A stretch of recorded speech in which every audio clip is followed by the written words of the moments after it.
Kwame and I wishes everybody a happy International Women's Day. And for this special day, we have a bonus episode for you. Have you ever felt like you failed at something that should come naturally? We're sharing a personal story about how my struggle with breastfeeding led to an unexpected Stoic breakthrough. This bonus episode isn't just for parents, it's for anyone who's ever had to surrender their expectations to find unexpected strength. Stay with us as we explore how sometimes our greatest moments of growth come wrapped in what feels like failure. Listen to how baby formula caused a Stoic moment. Enjoy how baby formula caused a Stoic moment. Being a first-time mom is many things. It's the most wonderful experience in the world, giving me the strongest feeling of love and caring I have ever felt. Seeing this perfect creature in my arms and just wanting to give them everything I can. And more. In this post, I'm going to share an episode from the baby bubble and connect it to Stoicism. It's a meta conversation about how I managed to turn negative emotions into strength using two principles from the philosophy.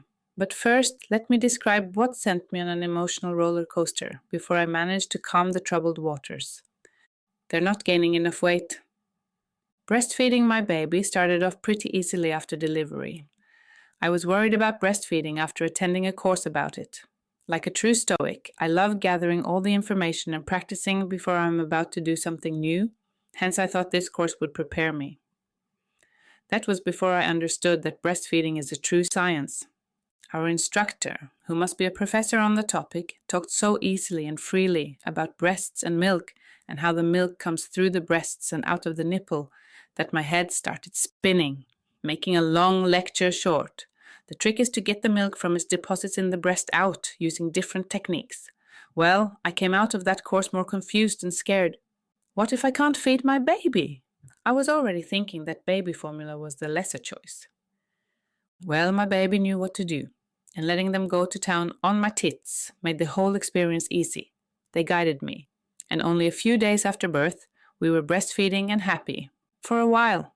In Norway, the amount of follow-up after birth regarding feeding and mental health is amazing.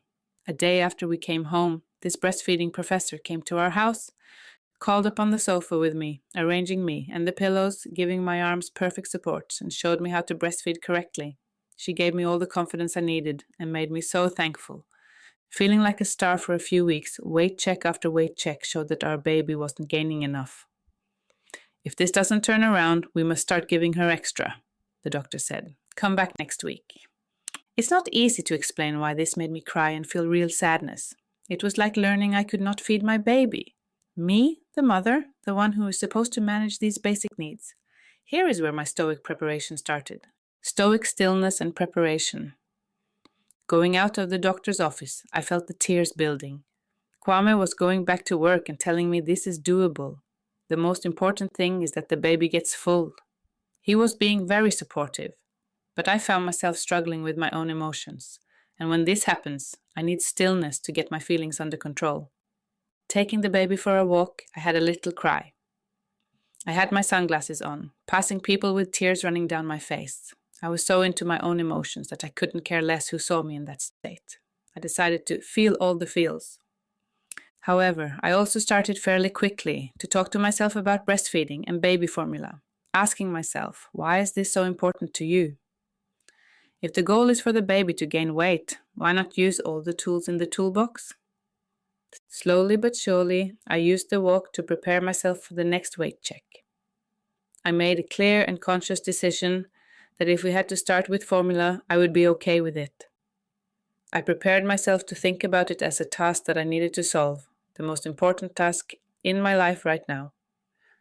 I felt both motivation and happiness after this. I had successfully changed my mindset from sad and defeated to motivated and driven. We managed to gain the correct amount after that, but the week after, returning for another checkup, the curve flattened out again.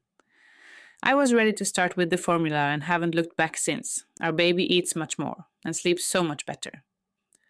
She seems calmer and more content. Now both Kwame and I can share in the feeding, and it is honestly nice to share that responsibility. It also gives me the opportunity to shower a bit longer. Stoic resilience. We explore resilience a lot in our blog. In Norway now, resilience is one of the most important skills we can give young children. And that perspective is used in training programs designed for children who struggle with anxiety and low self esteem. When adversity hits, and it will, how will you react? Blaming the world and digging a hole you cannot climb out of? Or facing it head on? Building Stoic resilience helps. Resilience is shaped through difficult experiences, but it takes a conscious mindset. Knowing that you can only change what is in your control gives a sort of freedom in dire straits. You can't always control what the world throws at you, but you can control your reaction. Maybe you need a cry like me, or a walk alone to clear your head. Maybe the best way for you is to talk the problem through with someone you trust and whose advice you value. I define resilience as the ability to maintain self-care in hardship. It's a way of soothing yourself when times are tough, telling yourself that what you're experiencing is difficult, but you got this. For me, acknowledging my feelings can be a form of self-care. Wow, Mariam, feeling that you are not a good enough mother is a terrible place to be. Of course you're crying. Sometimes we need to stay a bit in the dirt before we can get out. Accepting that something feels bad and makes you sad is not the same as being conquered by the situation. I think we needed to know what we are up against to truly fix the problem. Interestingly enough, when I told my friends that we needed to start on formula, 5 of them had had the same experience. I didn't know that 5 out of 6 other moms had to use formula for their babies. This knowledge alone brought comfort and perspective to my situation. I felt the communal support I didn't know I needed. Ubuntu.